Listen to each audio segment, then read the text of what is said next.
How's it going, my peeps? It is now time for the TNA Genesis prediction game video. So Genesis is this Sunday, and you know what? It feels like it's been a while since the last TNA prediction game video, and it has. The last one, I skipped it. I didn't have time to put up the videos and such. And on top of that, the time between that last TNA pay-per-view, which was Final Resolution, I believe, and this one was longer than usual. We had like a month in between these two pay-per-views or something of the sort. So yeah, it has been a while, but hey, it's back.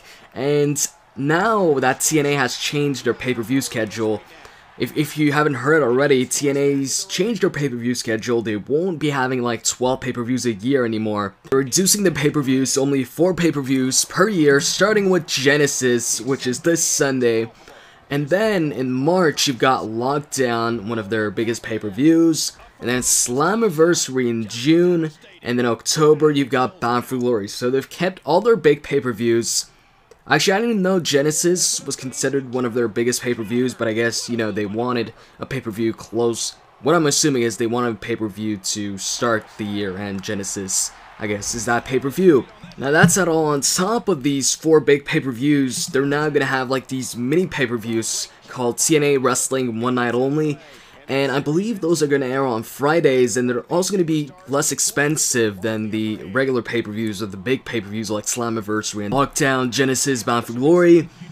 And the first 2 One Night Only specials announced are the Joker's Wild Tag Team Tournament, so I'm assuming that is a tag team tournament. And the other one is Extravaganza, which is a show, you know, for the X Division wrestlers. And those, you know, mini pay-per-views are actually taped.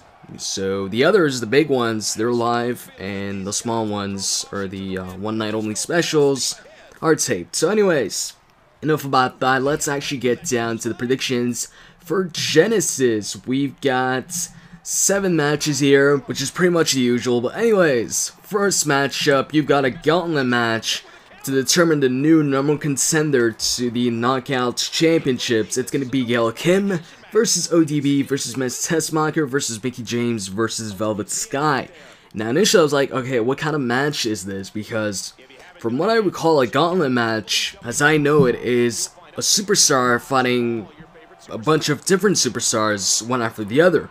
But actually in TNA it's different. I checked out Wikipedia to inform myself, since, you know, there's, what, five knockouts in this matchup.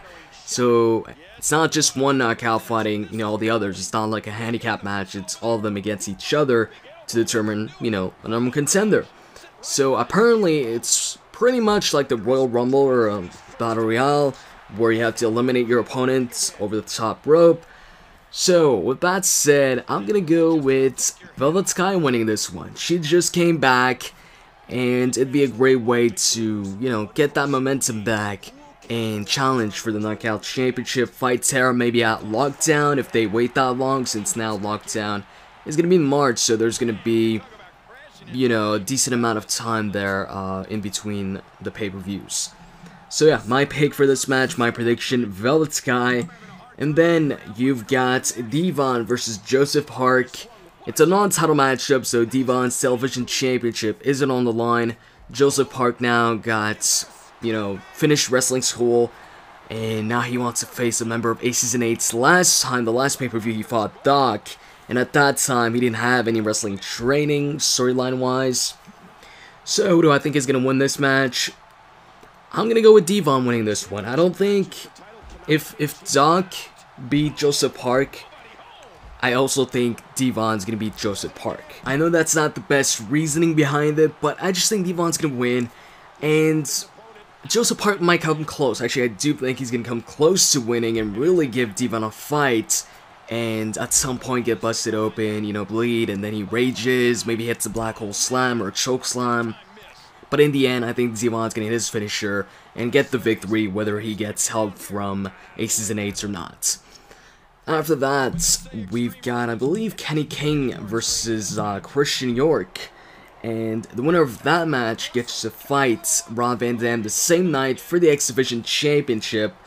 So, who do I think is going to win? Kenny King or Christian York? Personally, I see Kenny King winning this. I don't see the Kenny King and Rob Van Dam feud being over. And I know even if Christian York does win, it doesn't mean that the Kenny King and Rob Van Dam feud is over. But I think they're going to have another match between Kenny King and Rob Van Dam at Genesis. So, I'm definitely going with Kenny King winning this one. And after that, we've got the actual matchup between the winner of the number one contenders match of Kenny King and Christian York versus Rob Van Dam. So, like I stated, my prediction for the Kenny King and Christian York match is Kenny King. So, who do I think is going to win between Kenny King and Rob Van Dam? Well, Rob Van Dam, you know, ever since winning the X Division Championship, he hasn't done much for the X Division Championship. Actually, I haven't really noticed Rob Van Dam on TV since winning that championship. Was he even on Impact this week? I don't think so. I don't remember the guy being on Impact. If he did, actually no, I'm pretty sure he wasn't on Impact, because if he did, I would remember. Anyways, I think RVD's time as X Division Champion is over.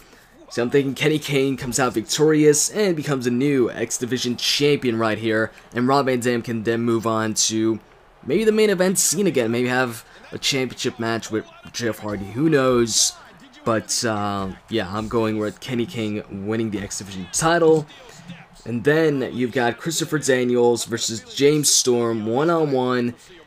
And this match, if Christopher Daniels hadn't beaten AJ Styles, you know, at a final resolution, then I would have probably went with James Storm. Now, yeah, Daniels did beat AJ Styles, and despite that, I was still, you know, thinking, maybe Storm wins, maybe Daniels wins, you know, both could win the matchup, but I think Daniels actually has a chance here at winning this matchup, and for that, I'm gonna go with Daniels, because he's got the momentum right now. He beat AJ Styles. That's a big victory for him, considering AJ Styles beat him like a million times, and if he beats James Storm, that's another big victory for Daniels, you know, beating two straight main eventers in a row, or on two straight pay-per-views in a row. And then he can move on and challenge Jeff Hardy for the World Heavyweight Championship. Maybe this is a push for Christopher Daniels, put him in that title scene. I think that'd be pretty cool. I mean, he did challenge for the championship, what, 2 years back or something like that against AJ Styles. So I could see him, you know, challenging Jeff Hardy for the world title, maybe Lockdown or something like that. I think that would make for a freaking great match. So yeah, I'm gonna go with Christopher Daniels winning this one. And then you've got Doc versus Sting, one-on-one matchup. It's pretty much Sting wants payback. As far as I know, this is just a one-on-one normal match. It's not, you know, no DQ or anything like that.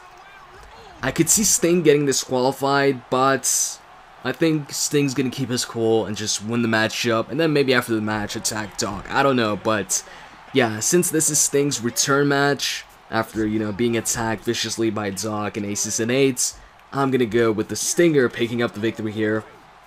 And then you've got the World Tag Team Championship match. It's going to be Chavo and Hernandez, the champions, defending their titles against Matt Morgan and Joey Ryan. This is their second matchup. Morgan and Joey Ryan's rematch here. And as much as, you know, I'm not a fan of the Chavo Guerrero and Hernandez team, I don't know, I just think they're boring. I prefer Morgan and Joey Ryan, but I think Chavo Guerrero and Hernandez are going to win the matchup. I just have a feeling that they're going to retain and remain the champions for a while, maybe they'll remain the champions just for, you know, until Lockdown or something. But as far as this match goes, I think Chavo and Hernandez are going to retain and move on and defend the titles against some other tag team at Lockdown. And then after that, we've got the main events. It's the simulation you're watching right now. Jeff Hardy versus Bobby Roode versus Austin Aries. Well, Austin Aries got eliminated in this simulation. By the way, this matchup is a triple threat match. This is WWE 13, by the way. Legend difficulty also, by the way. And it's a triple threat match, but the two opponents I'm facing, the two CPUs, are freaking going after me the entire time. You rarely see them fighting. The whole time they're like, you know, just looking at me, attacking me, not attacking each other. Maybe sometimes interrupting their moves, you know, the other one's moves, but they were just attacking me like 99% of the time. What's up with that? You know, I really think that's something they should fix maybe in next year's game or something like that, because it's pretty much a handicap match. But anyways, yeah, back to what I was saying. It's Jeff Hardy versus Bobby Roode versus Austin Aries in a Triple Threat Elimination match for Jeff Hardy's championship here. I like the fact that they made it elimination. I do like elimination matches, just for the fact that, you know, you don't know who's going to get eliminated first, who's going to go out first. Is it going to be Bobby Roode or Austin Aries or the champ? Honestly, I don't think it's going to be the champ, but it's going to be interesting to watch. I definitely think these guys could put on a great matchup, Triple Threat Elimination, and as far as I know, a Triple Threat match, there's no disqualification, so things could get interesting in this matchup. And anyways, who do I think is going to win this? I'm going to go with Jeff Hardy. Aries, Roode, they're both great main eventers, big fan of both guys, and I'm sure they're going to, you know, become world champions once again in the future. I just don't think it's going to happen right now. I don't think it's going to happen in this matchup. So yeah, I'm going to go with Jeff Hardy retaining here. I don't know who's going to get eliminated first, but I'm pretty sure Jeff Hardy's winning this. And that's pretty much it for my predictions. So anyways, now that I've given you guys my predictions, it's time for you guys to give me your predictions in the comment section below. Tell me who you think is going to win the matchups for the matches I listed in this video. And we'll see who gets it right. That's pretty much it. Looking forward to this main event this Sunday at Genesis. And if you guys enjoy this video, I'd really appreciate a like. It really helps me out. Let's set a goal of 40 likes for the return of the TNA prediction game videos. And the next one, well, it's going to be in March, since, you know, the pay-per-view schedule has changed. It's going to be a lockdown. That should be a great pay-per-view. I won't be doing the prediction game videos for the TNA Wrestling One Night Only specials, since those are taped shows, but I'll be doing them for the big 4 pay-per-views like Genesis, Lockdown, Bound for Glory, and Slammiversary. With that said, guys, I'm out. See ya.